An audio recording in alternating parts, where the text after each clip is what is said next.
Hello students, welcome to today's session. Today we are going to discuss some maths question for your upcoming Railway Group D exam.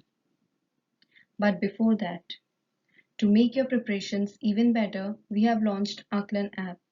You may download it from the Google Play Store, where you will find one of the best test series for various exams. This video is available on our YouTube channel, Aaklan app. You may subscribe to this channel. And in the description box of this video, you will find a Telegram channel link where you will find all the PDF of related videos.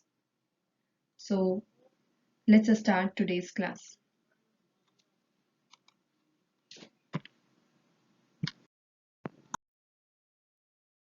Your first question is, the average score of some children in a class is 55, while the average score of the class increases by 1.5 with the arrival of a new child. If the score of new child is 70, what is the total number of children in the class? तो देखिए इसमें समझते हैं। सबसे पहले total students कितने हैं class में हमें पता नहीं है, जितने भी हैं उनका एवरेज आता है, उनका औसत है 55। पर जब एक नया स्टूडेंट क्लास में और ऐड हो जाता है तो जो टोटल एवरेज है वो इंक्रीज हो जाता है बाय 1.5, राइट। बट हमें उस नए चाइल्ड का, जो नया स्टूडेंट है, उसका हमें स्कोर दे रखा है 70 है। अब हमें ये बताना है कि इसमें टोटल नंबर ऑफ स्टूडेंट्स कितने हैं इस क्लास में।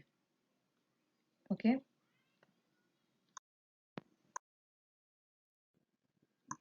So in this question, as we are given that number of students कितने हैं हमें पता नहीं है। number of students हमने मान लिया है x, right? लेकिन उन number of students x का जो total score है कितना है, उसका average कितना है scores का 55। अब कंडीशन ये दी गई है कि इसमें अगर एक और स्टूडेंट ऐड हो जाता है, यानी नंबर ऑफ स्टूडेंट्स हो जाते हैं x + 1, तो उसका एवरेज स्कोर कितना हो जाता है, 1.5 से इंक्रीज हो जाता है। तो 55 में ऐड जब हम कर देंगे तो हमारे पास आ जाएगा 56.5। जब इस इक्वेशन को हम सॉल्व करेंगे, ये इक्वेशन समझ में आ गई कि नंबर ऑफ स्टूडेंट्स पहले x थे तो एवरेज था 55, लेकिन x + 1 स्टूडेंट्स हो गए तो एवरेज हो गया 56.5। ऑब्वियसली ये वाली टर्म बड़ी है, इसलिए इसमें से जब हम इस टर्म को माइनस करेंगे तो हमारे पास क्या आएगा, जो हमारा वो स्टूडेंट था जो न्यूली ऐड हुआ है उसका स्कोर, दैट इज 70। ये इसकी इक्वल हम रख देंगे इन दोनों के डिफरेंस को। इसको बहुत सिंपल से एक लीनियर इक्वेशन है, जब आप सॉल्व करेंगे ब्रैकेट्स ओपन करके तो ये आ जाएगा 56.5x माइनस 55x यानी 1.5x इज इक्वल टू कितना हो जाएगा, ये इधर से हमारा 56.5 उधर जाकर माइनस हो जाएगा 70 में से, तो आपके पास आ जाएगा 13.5, राइट। जब डिवाइड करेंगे तो आंसर आ जाएगा इसका, x की वैल्यू आ जाएगी 9। तो इस तरीके से इसका आंसर आ जाता है 9। हमारे पास टोटल नंबर ऑफ स्टूडेंट्स थे इनिशियली 9।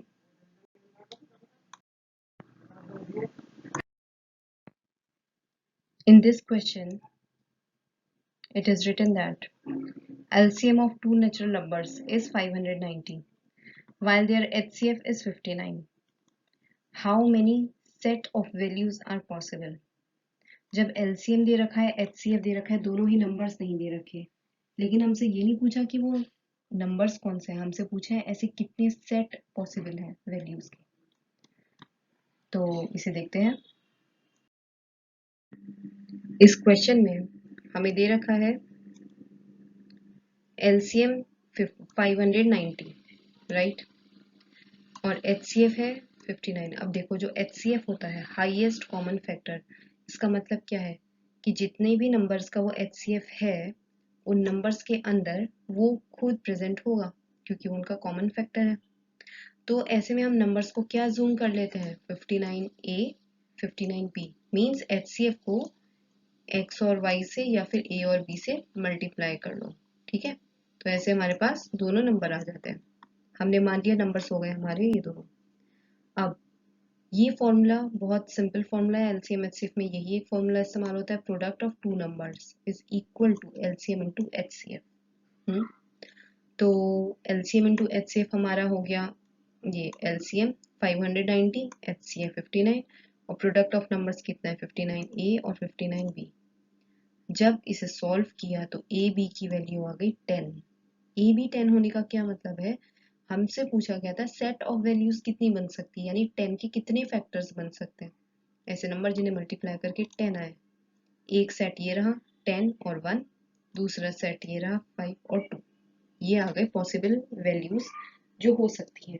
तो आंसर कितना हुआ, नंबर ऑफ सेट कितने पॉसिबल है 2। ये इस क्वेश्चन का आंसर है। ये आप वैल्यू रख के देख सकते हैं, एक बार 2 और 5 रखें, एक बार 10 और 1 रखें, आपका आंसर आ जाएगा। Next question, The average of 20 numbers is 0। 20 numbers का एवरेज 0 दे रखा है, उनमें से कितनी ऐसी डिजिट्स हैं which are greater than 0 at the most, ज्यादा से ज्यादा, कम से कम नहीं एट मोस्ट। तो हमें बताना है कितनी ऐसी डिजिट्स है जो ग्रेटर देन 0 हो सकती हैं। इसके लिए सबसे ये समझना होगा, ये अपने आप में काफी ट्रिकी क्वेश्चन है और इंटरेस्टिंग भी है कि किसी का एवरेज जो है वो ही 0 है। इसका मतलब क्या हुआ होगा, एवरेज कैसे निकलता है, टोटल डिजिट्स का sum and then divided by number of digits. तो अगर हम ये माने जो 19 डिजिट्स रही होंगी हमारी, वो रही होंगी पॉजिटिव, कुछ भी हो सकता है, 19 पॉजिटिव नंबर्स हैं, उनका जो भी सम आया हो, सपोज x, ये कुछ भी हो सकता है 50 40 एनीथिंग। लेकिन अगर 20th नंबर की जो वैल्यू है वो ही -x हो जाए, तो पॉजिटिव नंबर थे 19, वो तो x हो गए, लेकिन उसमें से हमने माइनस कर दिया जब 20th नंबर को, क्योंकि उसकी वैल्यू -x है, वैसे प्लस होता है, तो x - x is equal to 0। इससे क्या मिल गया हमें कि हमारी टोटल एवरेज कितना आ गया 0। इससे ये बात क्लियर हो जाती कितने हमारे पास नंबर्स हैं जो ग्रेटर देन 0 हैं, eight the most 19, right. Next question, The captain of a cricket team of 11 members is 26-year-olds। Captain की एज दे रखी है उस टीम में जिसमें कि 11 मेंबर्स हैं, उसके कैप्टन की एज है 26 ईयर। जो विकेट कीपर है वो उस कैप्टन से 3 इयर्स ओल्डर है, उस कैप्टन से 3 साल बड़ा है। If the ages of these two are excluded, अगर हम बात करें, चलो इन दोनों की तो हम बात ही नहीं करें, इनको एक्सक्लूड करते हैं, तो जो एवरेज एज है रिमेनिंग प्लेयर्स की is 1 year less than the average age of whole team। इन दोनों की अगर हम बात ना करें तो जो हमारा एवरेज है रिमेनिंग प्लेयर्स का वो कम आएगा, 1 लेस आएगा then the average of whole team जब इन्हें इंक्लूड करेंगे। हमें बताना है एवरेज एज कितनी है उस टीम की, राइट। तो इसमें सबसे पहले हमने क्या माना, जो एवरेज एज उस टीम की है वो कितनी है x, sum of the age of all the 11 members. अब देखो सम का फॉर्मूला कितना होता है, इज इक्वल टू एवरेज, जितना भी वैल्यूज हैं मल्टीप्लाई बाय टोटल नंबर कितना है, राइट। तो sum of age of all 11 members, sum is equal to कितना आ जाएगा average which is x, and number कितना है, इस टीम में कितने मेंबर्स हैं 11, so sum will be 11x, right. Age of captain हमें दे रखे 26, ओके। विकेट कीपर दे रखा था 3 इयर्स ओल्डर है, ये भी हो जाएगा 29। अब रिमेनिंग कितने हुए, 2 लोग निकल गए 11 में से, बचे 9 रिमेनिंग। अगेन ये हमने फर्स्ट क्वेश्चन में किया था उसी कॉन्सेप्ट को इस्तेमाल करते हुए 11x, तो टोटल नंबर ऑफ जितने टीम मेंबर्स थे इनटू जितना उनका एवरेज था, ये तो टोटल आ गया 11x, ये तो सम आ गया पूरे 11 मेंबर्स की एज का, माइनस इसमें से जो 2 लोग हैं, ये कैप्टन और ये विकेट कीपर, इन दोनों की एज को अगर हम हटा दें तो कितनी की सम बचेगा, 9 मेंबर्स का सम बचेगा। उन 9 मेंबर्स के सम को जब डिवाइड कर देंगे 9 से, इसी फॉर्मूले के अकॉर्डिंग क्या आ जाएगा हमारा एवरेज आ जाएगा x - 1, राइट। तो इससे हमें ये पता लग जाता है कि इसका एवरेज कितना आ जाएगा x - 1। सी, अब ये बहुत सिंपल इक्वेशन है, इसमें जब हम इसे सॉल्व करेंगे 26 + 29 55, तो 11x minus 55, 11x minus 55 is equal to 9x minus 9। Linear equation है, 9x इधर आके माइनस हो जाएगा, 55 उधर जाकर ऐड हो जाएगा, लेकिन -9 में। जब इसे हम सॉल्व करेंगे तो x की वैल्यू कितनी आ जाएगी? 23, राइट। इसका आंसर आ जाएगा, कितनी एवरेज है उस एज टीम की, वो आ जाएगी 23। Moving to next question.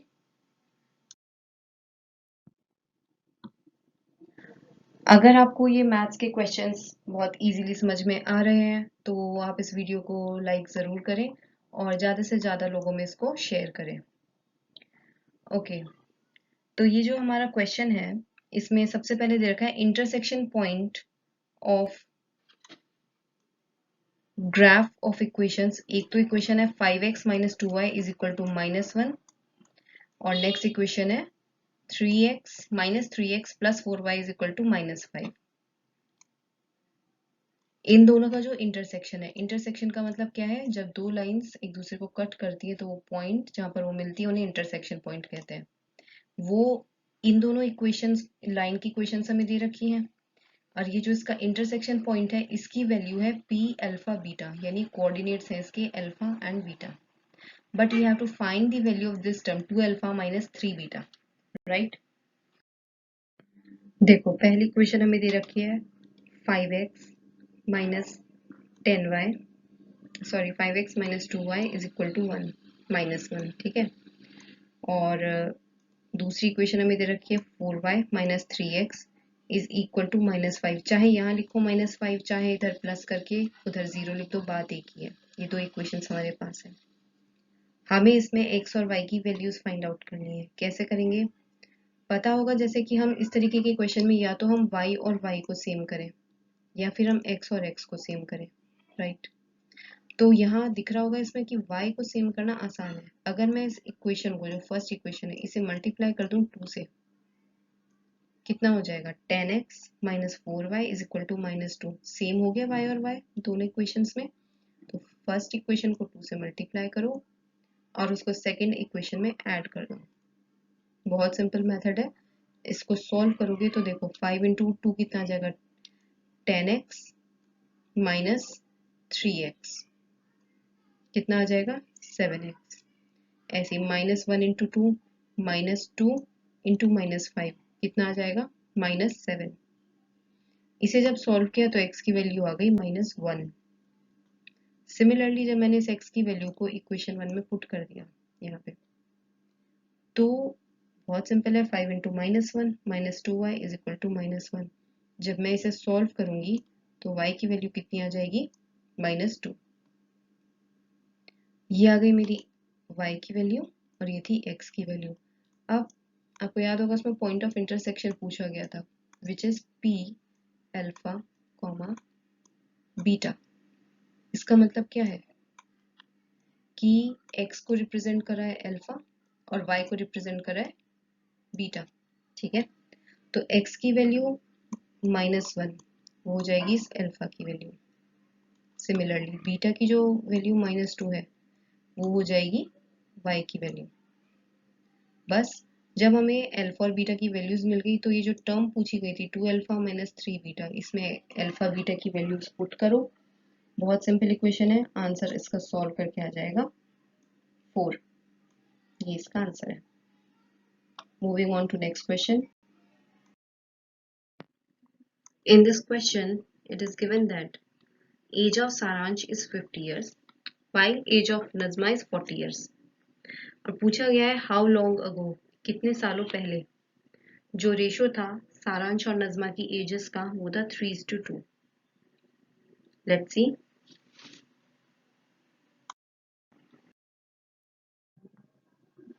हमें यहाँ पर ये दे रखा है कि हमें ये निकालना है कितने सालों पहले उनकी रेशो का जो एजेस का जो रेशो था वो था 3:2।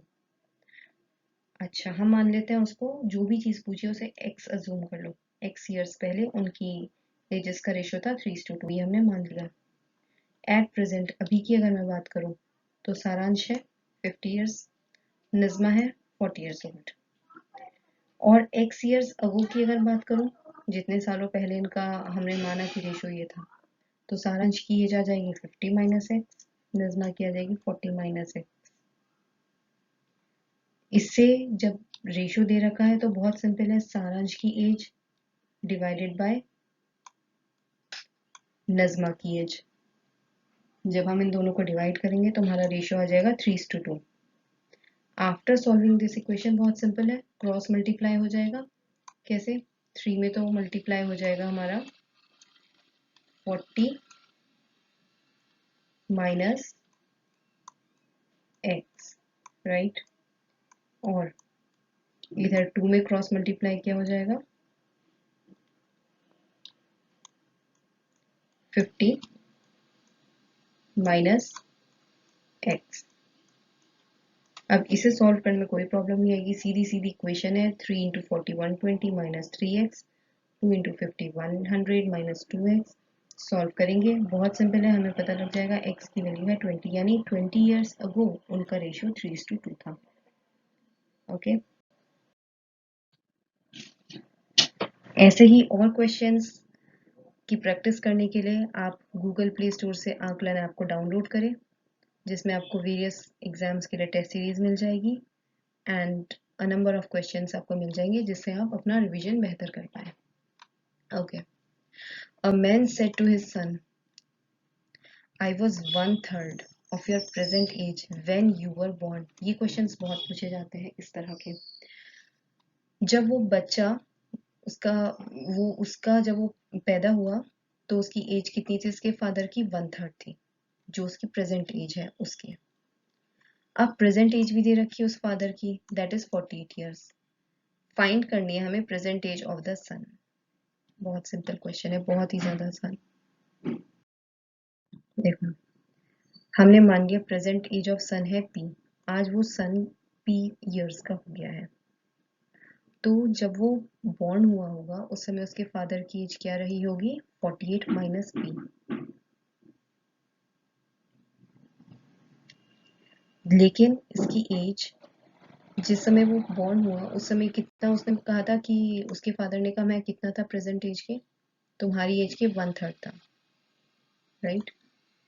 तो 48 माइनस पी, जो उसकी फादर की उस समय पे एज रही होगी, वो इक्वल है उसकी सन की 1/3 के।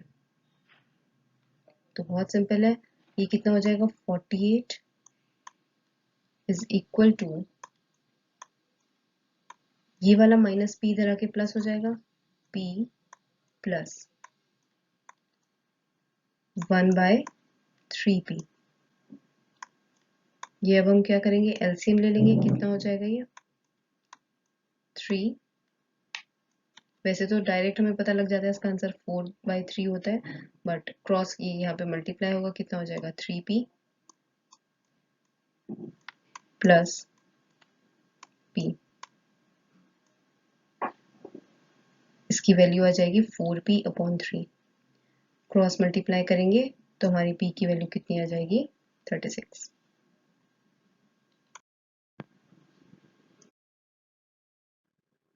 इस क्वेश्चन में हमें दे रखा है the ratio of Sarah's age 4 years ago and Vaishali's age after 4 years is 1:1। यानी जो प्रेजेंट है हम उसकी बात नहीं करें, आज से 4 साल पहले जो सारा की एज थी और आज से 4 साल बाद जो वैशाली की एज होगी, उसका रेशियो हमें दे रखा है 1:1। प्रेजेंट एजेस की बात करें तो इनका रेशियो है 5:3। दो रेशियो हमें मिल गए हैं। हमें बताना है सारा की एज जो 4 साल पहले थी और वैशाली की एज जो सॉरी हमें बताना है रेशियो बिटवीन सारा की एज जो 4 साल बाद होगी और वैशाली की जो 4 साल पहले थी, उसका रेशियो हमें बताना है। ये बहुत सिंपल क्वेश्चन है। इसमें अब देखो, सबसे पहले हमने मान लिया उनकी प्रेजेंट एजेस को। प्रेजेंट एजेस उनकी कितनी दे रखी है हमें? प्रेजेंट एजेस का रेशियो 5:3। इट मीन्स सारा की एज हो गई 5x, वैशाली की एज हो गई 3x। ओके, नाउ अब सारा की एज 4 years अगो कितनी होगी? Present as minus 4। वैशाली की एज आफ्टर 4 years कितनी होगी? अभी प्रेजेंट एज जितनी है उसमें प्लस 4। तो रेशियो ऑफ साराज एज 4 years अगो, जो हमें क्वेश्चन में दे रखा था 4 साल पहले की सारा की एज और वैशाली की एज 4 साल बाद, इन दोनों का रेशियो कितना आ जाएगा? 1:1, राइट। तो यही हमने इस इक्वेशन में पुट कर देना है। सारा की एज 4 साल अगो 5x minus 4 divided by Vaishali की एज 4 साल लेटर 3x प्लस 4। जब इन्हें डिवाइड किया तो आ जाता है 1:1। इसको जब सॉल्व करेंगे, अगेन ये क्रॉस मल्टीप्लाई है, बहुत सिंपल है, ये दोनों इक्वेशन सामने सामने आ जाएंगी। 5x minus 4 is equal to 3x plus 4। Solve करेंगे हमें मिल जाएगी वैल्यू x की 4। ये x है, किसी की एज नहीं है। इस x को जब हम पुट करेंगे यहाँ पर तो हमें मिल जाएगी सारा की एज कितनी हो जाएगी? प्रेजेंट एज 5:4 और वैशाली की कितनी हो जाएगी? 3:4। बट हमसे पूछा क्या गया है? सारा की एज आज से 4 साल बाद 4 years हेंस, और वैशाली की एज आज से 4 साल पहले। तो बस इक्वेशन बना लो। सारा की एज कितनी हो जाएगी? 5x plus 4। वैशाली की हो जाएगी 3x माइनस 4। इन दोनों को जब हम सॉल्व करेंगे और x की वैल्यू रख देंगे यहाँ से 4, तो हमारे पास आंसर आ जाएगा 3:1। बहुत सिंपल क्वेश्चन है ये, बस लेंदी है क्योंकि 3-4 स्टेप्स है, लेकिन क्वेश्चन बहुत स्कोरिंग है और बहुत सिंपल है। Next question, The average height of students in a class of 10 students की क्लास है, उसमें एवरेज कितना है? 105 सेंटीमीटर। If 20 more students, अब देखो 10 पहले से थे, उसमें कितने और आ गए? 20 और आ गए, और उनकी एवरेज हाइट रही होगी 120 सेंटीमीटर, उन्होंने भी ज्वाइन किया। तो what will be the average height of all the students? सबका एवरेज कितना होगा ये हमें बताना है।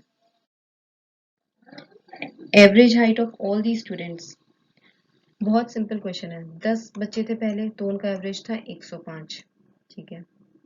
फिर 20 बच्चे और आए, उनका एवरेज था 120। जब भी नंबर ऑफ स्टूडेंट्स को, ये है हमारा नंबर ऑफ स्टूडेंट्स और ये है हमारा एवरेज, मल्टीप्लाई करते हैं तो हमारा आ जाता है सम। तो ये आ गया सम पूरे 10 स्टूडेंट्स की एज का, ये आ गया सम पूरे 20 स्टूडेंट्स की एज का, ठीक है। जब हमने इनको ऐड किया और फिर सम को, उस पूरे सम कितने स्टूडेंट्स का? 30 स्टूडेंट्स की एज का, डिवाइड किया हमने बाय 30, तो कितना आ गया हमारे पास? ये आ जाएगा average of all the 30 students. ये जो एवरेज हम निकालेंगे यहाँ से सॉल्व करके आ जाएगा। जब इस इक्वेशन को सॉल्व करेंगे कितना आ जाएगा? 115 सेंटीमीटर। ये एवरेज है टोटल क्लास का। नेक्स्ट क्वेश्चन, इफ ये एक इक्वेशन दे रखी है, z की value 48 square minus 18.5 into 112 plus 35 square, तो पूछा गया है find the value of z। तो z की क्या वैल्यू होगी? ये तो बहुत ही ज्यादा स्ट्रेट फॉरवर्ड क्वेश्चन है,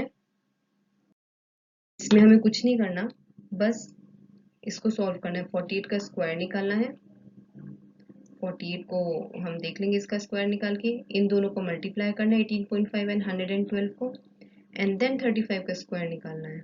जब ये सारी वैल्यूज हम रख देंगे तो ऐड करके आंसर आ जाएगा 1457, राइट। तो स्टूडेंट्स, ये थी आपकी आज की क्लास। दोबारा ही मैं फिर से ऐसे मैथ्स और रीजनिंग के क्वेश्चंस लेकर आऊंगी। अगर आपको ये सब क्वेश्चंस अच्छे लगे हो, समझ आए हो, तो इस वीडियो को लाइक ज़रूर करें। आंकलन ऐप के यूट्यूब चैनल को सब्सक्राइब करें और इस ऐप को गूगल प्ले स्टोर से भी डाउनलोड करें। Thank you.